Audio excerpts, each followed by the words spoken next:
El sonido del hierro rasgando la carne humana resonaba por la Plaza Mayor de Madrid. Juan de Melún alzó de nuevo el hacha sin filo, con las manos temblorosas de cansancio tras 16 golpes consecutivos en el cuello de Enrique Díaz. La sangre había formado un charco escarlata alrededor del tajo de madera y, sin embargo, la cabeza permanecía obstinadamente unida a los hombros del ladrón condenado. La multitud madrileña, inicialmente sedienta de justicia, ahora gritaba de horror. Lo que debería haber sido una ejecución limpia se había convertido en la pesadilla más brutal que aquellas calles medievales habían presenciado jamás. Si esta historia merece ser recordada para que nunca se repita, apoya este proyecto suscribiéndote al canal y dejando tu comentario sobre cómo ha evolucionado la justicia desde entonces. A finales del siglo XIV, el oficio de verdugo no era solo un trabajo, era una maldición hereditaria. Juan de Melún heredó el puesto de su padre, al igual que su padre lo había heredado del abuelo. Toda la familia llevaba la marca de la infamia. Ningún comerciante les vendía, ninguna iglesia los recibía. Vivían aislados en una casa cerca del cementerio, alimentándose de los restos que sobraban de las tabernas. Juan, sin embargo, desarrolló una obsesión peligrosa. Creía sinceramente que el sufrimiento prolongado durante la ejecución purificaba el alma del condenado antes de la muerte. Por eso, mantenía deliberadamente sus hojas sin filo, usaba piedras para afilar las hachas de forma irregular, creando rebabas y fisuras en el metal. Cuanto más sufriera la víctima, pensaba, mayor sería su oportunidad de salvación eterna. La primera ejecución de Juan tuvo lugar cuando solo tenía 19 años. Un molinero llamado Beltrán había sido condenado por robar harina de la iglesia. Juan alzó el hacha con fuerza, pero la hoja roma solo abrió un tajo profundo en el hombro del hombre. 5 golpes después, Beltrán todavía gemía e intentaba hablar. La multitud empezó a abuchear. Juan, nervioso y sudando, siguió golpeando hasta que finalmente consiguió separar la cabeza del cuerpo. Aquel día, algo se rompió en la mente del joven verdugo. Interpretó los gritos prolongados de Beltrán como oraciones de agradecimiento por la purificación. Empezó a creer que cada gemido de dolor era una alabanza a Dios. Desarrolló un sistema macabro. Contaba cuántos golpes resistía cada condenado y lo anotaba en un cuaderno de cuero. Para él, esos números representaban el nivel de pecado de cada alma. Los métodos de Juan se volvieron progresivamente más crueles. Empezó a usar hachas diferentes para cada tipo de crimen. Para los ladrones, una hoja dentada que arrancaba trozos de carne con cada golpe. Para los adúlteros, un hacha con mango corto que obligaba al verdugo a estar muy cerca de la víctima, prolongando el proceso. Para los asesinos, una hoja tan roma que funcionaba más como un pesado garrote. La ejecución de Enrique Díaz, en 1387, marcó el apogeo de la crueldad de Juan. Díaz había robado una bolsa de monedas a un noble. Crimen común, pena de muerte común.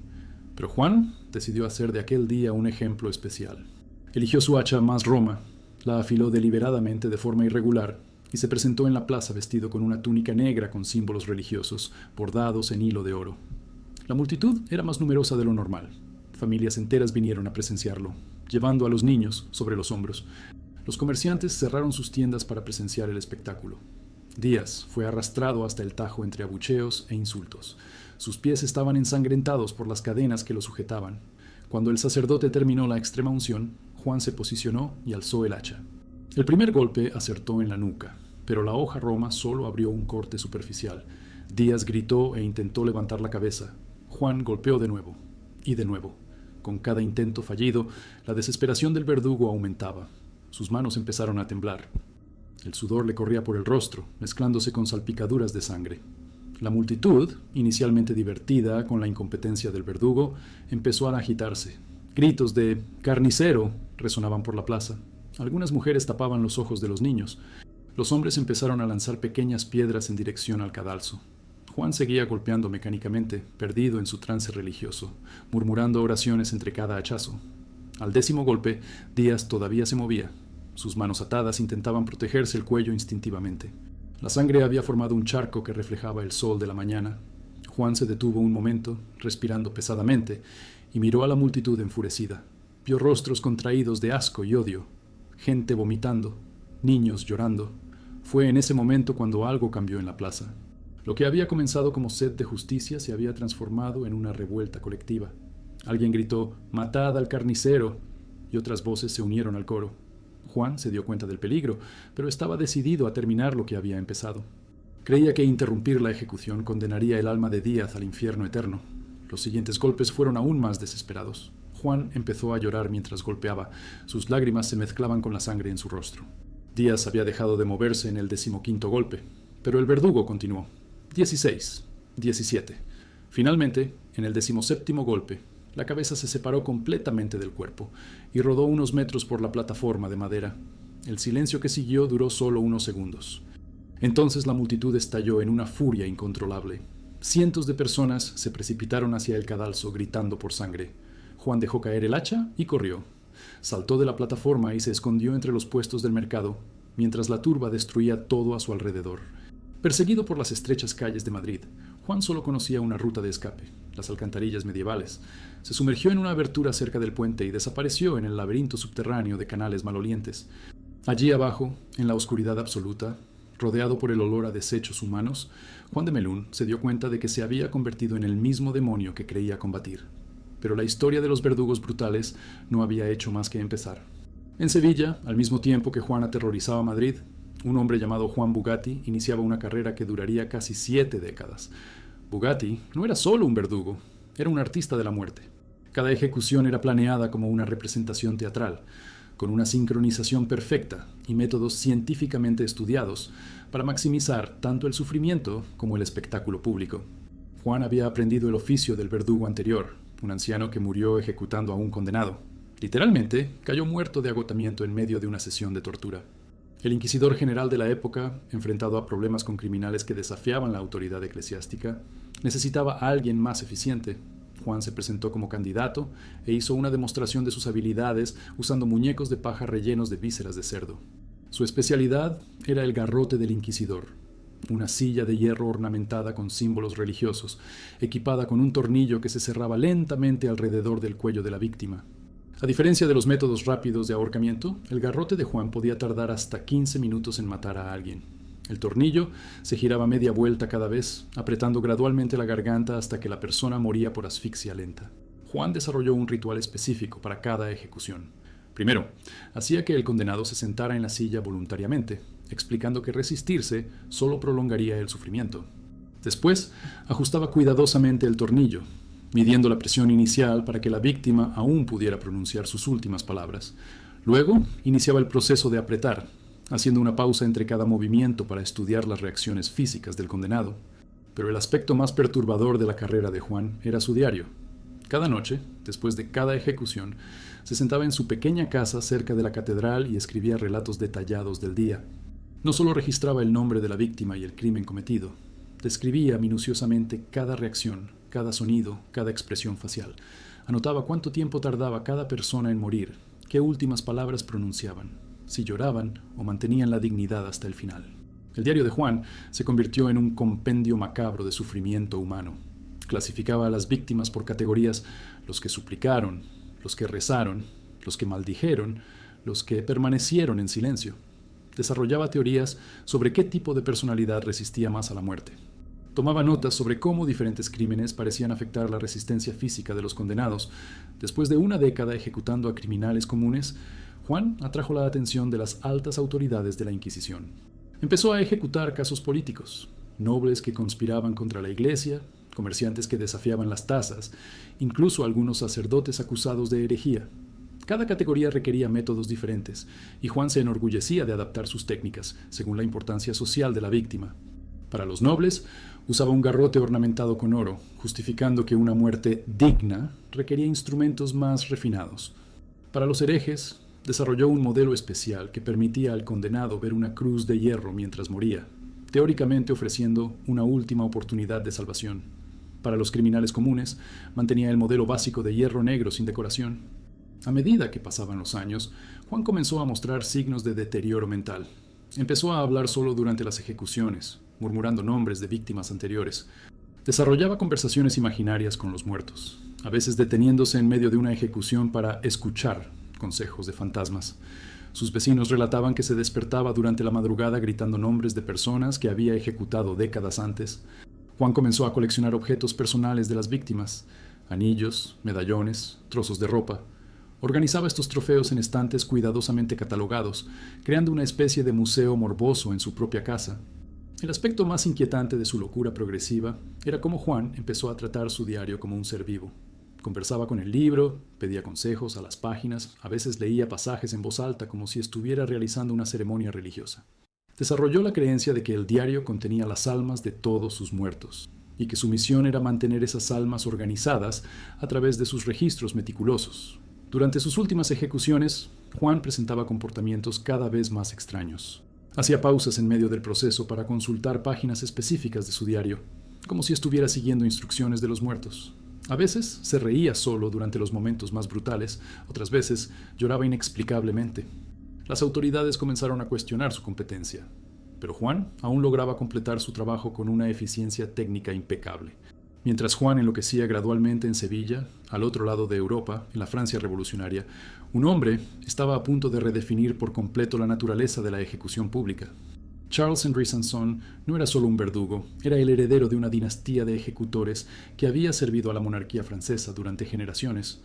Pero en 1792, cuando se introdujo la guillotina como método humanitario de ejecución, Sanson descubrió que podía matar con una eficiencia industrial nunca antes vista en la historia humana. La Revolución Francesa transformó la ejecución de un evento ocasional en una rutina diaria. Sanson, que había ejecutado solo a unas pocas decenas de personas durante todo el antiguo régimen, de repente se vio procesando a cientos de condenados al mes. La guillotina permitía ejecuciones rápidas y limpias, pero el volumen de trabajo exigía una organización casi militar. Sanson desarrolló un sistema de producción en línea que habría impresionado a cualquier industrial de la época. Los condenados eran organizados en grupos y procesados en una secuencia rigurosa. Cada ejecución llevaba exactamente 30 segundos. 10 segundos para posicionar a la víctima, 5 segundos para ajustar la luneta, 15 segundos para accionar la cuchilla y limpiar la plataforma para el siguiente. En los días más intensos del terror, Sanson y sus asistentes ejecutaban a más de 50 personas en una sola sesión. Sus ropas, inicialmente negras y solemnes, quedaban completamente empapadas de sangre antes del mediodía. El verdugo desarrolló el hábito de cambiarse de ropa 3 veces al día, manteniendo reservas de uniformes limpios en una carreta cerca del cadalso. La ejecución del rey Luis XVI, en enero de 1793, marcó el inicio de la transformación psicológica de Sanson. Había servido a la monarquía durante toda su carrera, ejecutando solo a criminales comunes en nombre del rey. De repente, se vio obligado a decapitar al propio soberano que representaba la legitimidad de su función. Aquella mañana, cuando la cabeza real rodó por la cesta de mimbre, algo se rompió irreparablemente en la mente del verdugo. Después de la muerte del rey, Sanson comenzó a coleccionar cabezas. Inicialmente, justificaba la práctica alegando necesidades científicas. Decía estudiar las expresiones faciales post-mortem para perfeccionar sus métodos. Pero gradualmente, la colección se convirtió en una obsesión enfermiza. Seleccionaba las cabezas más interesantes de cada día y se las llevaba a casa, donde las preservaba en recipientes de vidrio llenos de alcohol. La casa de Sanson se transformó en una galería macabra. Estanterías enteras estaban dedicadas a las cabezas de aristócratas, organizadas por título nobiliario. Otra sección contenía cabezas de revolucionarios famosos, catalogadas por orden de ejecución. Una tercera área estaba reservada para casos especiales, criminales particularmente brutales, mujeres jóvenes, personas con deformidades interesantes. Charles Henry desarrolló el hábito de conversar con su colección. Todas las noches, después de regresar de las ejecuciones diarias, se sentaba en su sala y relataba los eventos del día a las cabezas preservadas. Contaba quién había sido ejecutado, por qué crímenes, cómo había reaccionado cada persona en los momentos finales. Las cabezas se convirtieron en su audiencia permanente, sus únicos confidentes en una profesión que lo había aislado completamente de la convivencia social normal. La locura de Sanson se manifestaba en rituales cada vez más elaborados.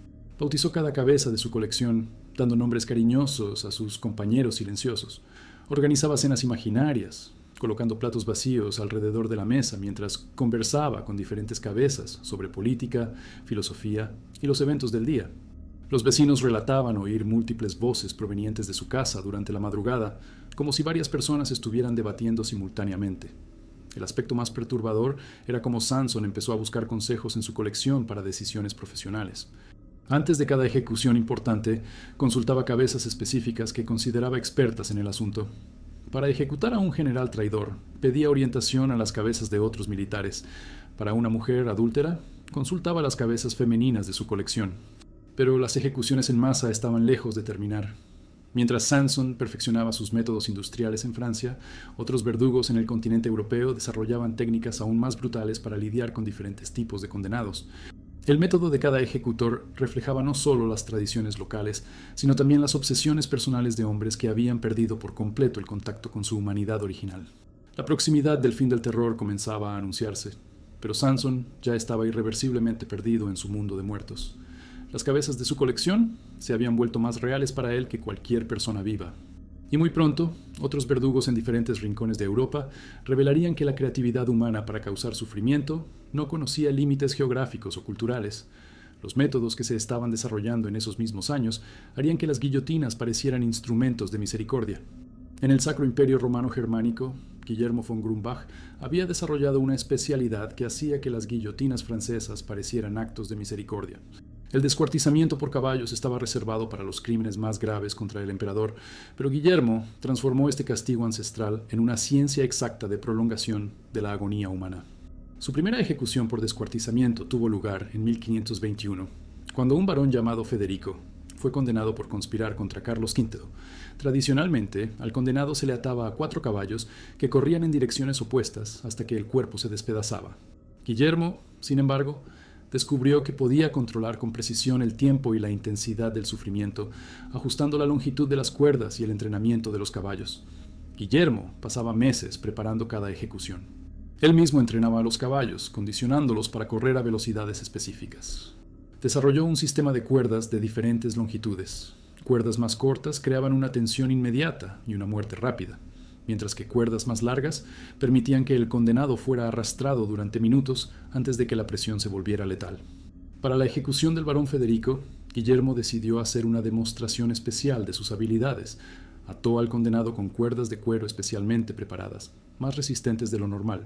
Los caballos fueron posicionados de manera que la tensión aumentara gradualmente, creando un dolor creciente sin una ruptura inmediata de los miembros. La plaza de Toledo estaba abarrotada aquella mañana de junio. Federico fue arrastrado desnudo hasta el centro de la plaza, donde 4 estacas de madera marcaban los puntos de anclaje. Sus manos y pies fueron atados con las cuerdas especiales de Guillermo, quien verificó personalmente cada nudo. El varón, aún consciente, suplicaba una muerte rápida. Guillermo dio la señal y los caballos comenzaron a alejarse lentamente. Inicialmente, Federico solo sintió cómo se estiraban las cuerdas. Luego vino la presión en las muñecas y los tobillos. Entonces comenzó el verdadero dolor. Una sensación de estar siendo literalmente desmontado, articulación por articulación. Los caballos continuaron andando, pero el cuerpo de Federico se negaba a despedazarse. Las cuerdas especiales y la resistencia natural de los músculos y huesos crearon una situación que Guillermo no había previsto. El varón estaba siendo torturado por la tensión, pero no moría. Sus gritos resonaban por la plaza mientras la multitud observaba en un silencio horrorizado.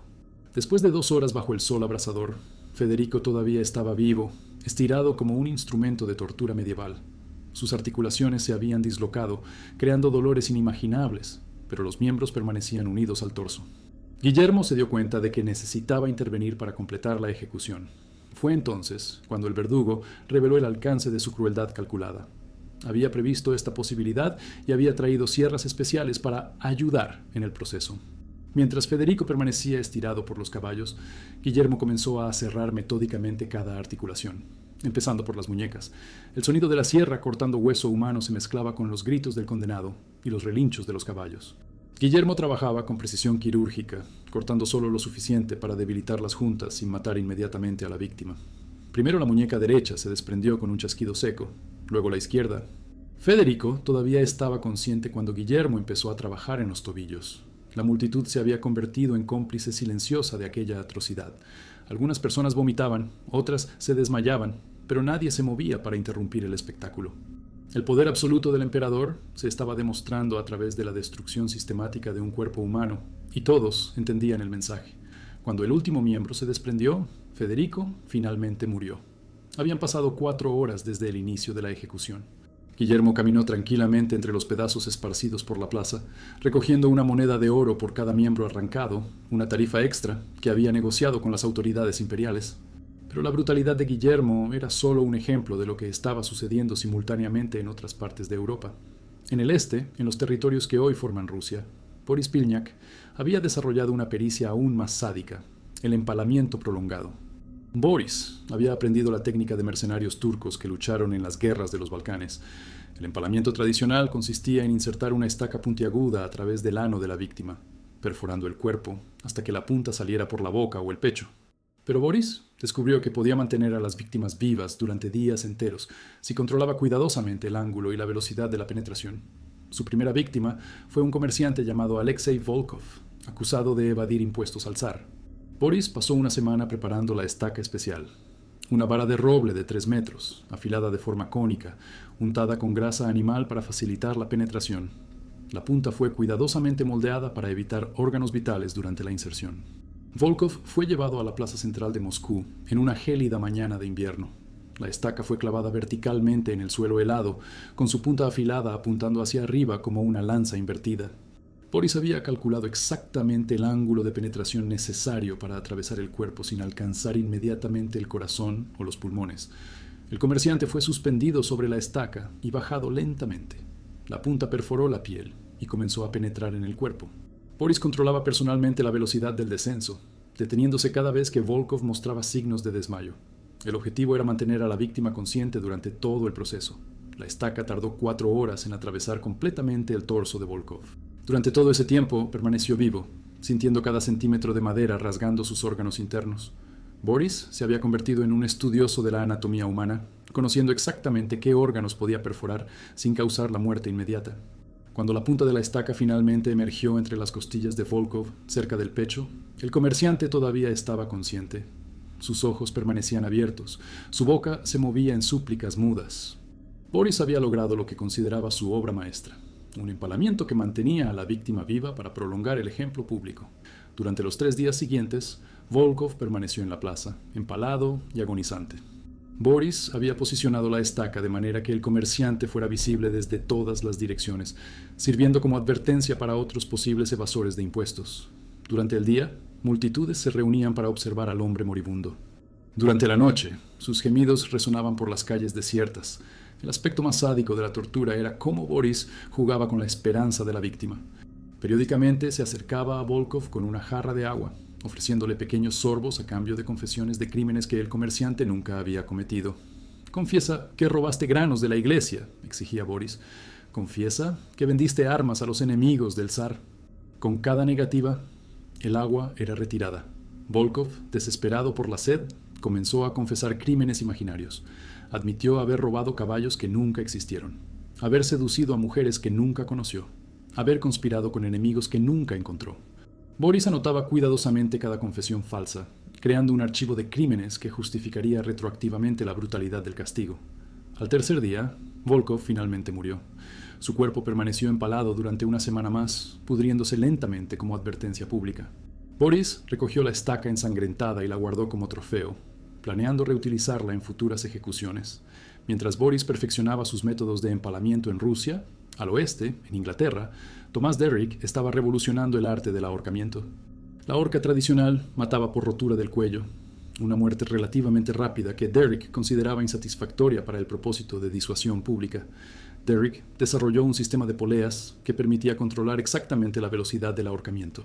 En lugar de la caída brusca que rompía el cuello instantáneamente, su horca especial suspendía a la víctima gradualmente, causando un estrangulamiento lento que podía durar hasta 15 minutos.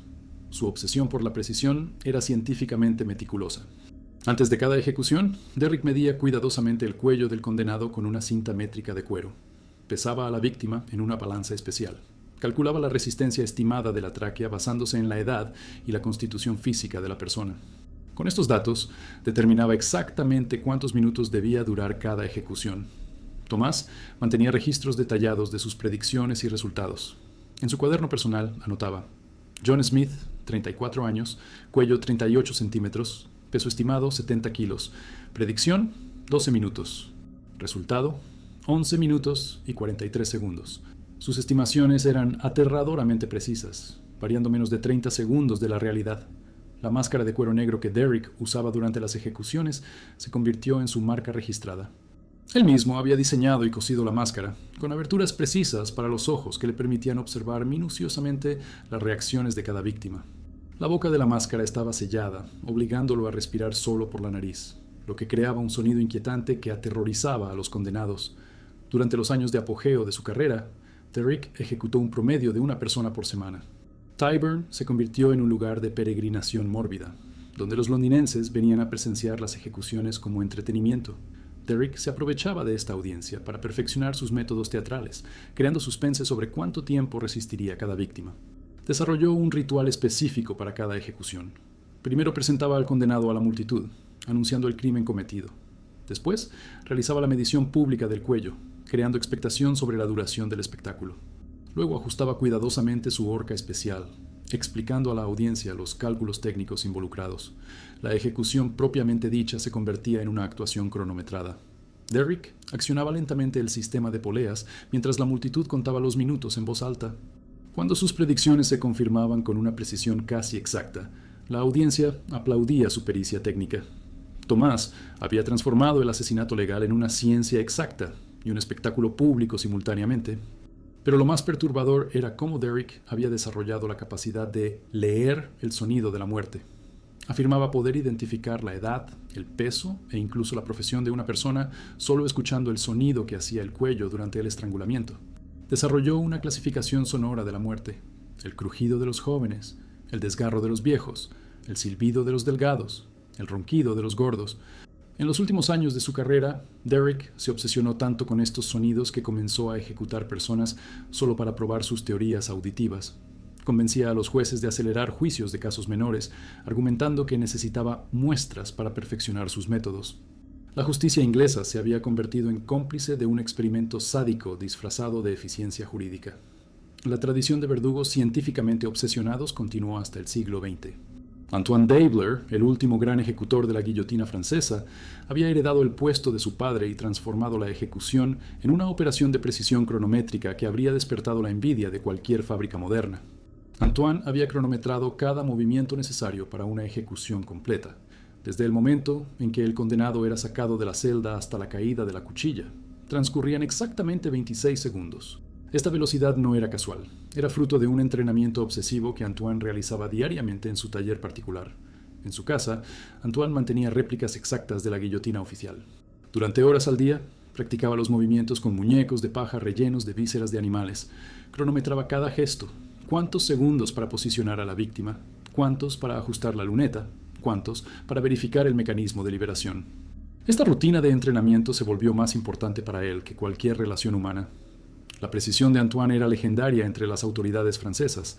Podía ejecutar a 20 personas en una mañana sin retrasos ni problemas técnicos. Su guillotina nunca se atascaba, sus cuchillas nunca fallaban, sus movimientos nunca vacilaban. Se había convertido en una máquina humana de matar, más fiable que cualquier equipo mecánico. Pero esta eficiencia tuvo un precio psicológico devastador. Antoine desarrolló una peculiaridad que revelaba hasta qué punto su humanidad había sido corroída por la rutina de la muerte. Nunca miraba a la cara de sus víctimas. Durante toda su carrera, mantuvo la mirada fija en puntos técnicos: la posición de la luneta, el ángulo de la cuchilla, el funcionamiento de las poleas. En lugar de rostros humanos, Antoine memorizaba sonidos. Cada cuello, según él, hacía un ruido específico al ser cortado. Desarrolló un catálogo mental de estos sonidos, clasificándolos por categoría demográfica. Podía identificar si la víctima era hombre o mujer, joven o vieja, delgada o gorda, solo por el sonido que hacía el cuello durante la decapitación. Esta obsesión auditiva se convirtió en su única forma de conexión con las víctimas. Antoine no veía rostros o personalidades, oía solo la música de la muerte. Describía los sonidos usando terminología musical: el staccato de los cuellos jóvenes, el legato de los cuellos viejos, el fortísimo de los cuellos gruesos, el pianísimo de los cuellos finos. Durante sus últimas ejecuciones, Antoine mostraba signos de deterioro mental similares a los verdugos que lo precedieron. Empezó a murmurar melodías basadas en los sonidos que había memorizado, creando composiciones macabras que mezclaban cientos de ejecuciones en una sinfonía personal de muerte. Cuando Antoine finalmente se retiró, Francia había abandonado la pena de muerte. Murió solo en su casa, rodeado de las réplicas de guillotina que había usado para entrenar.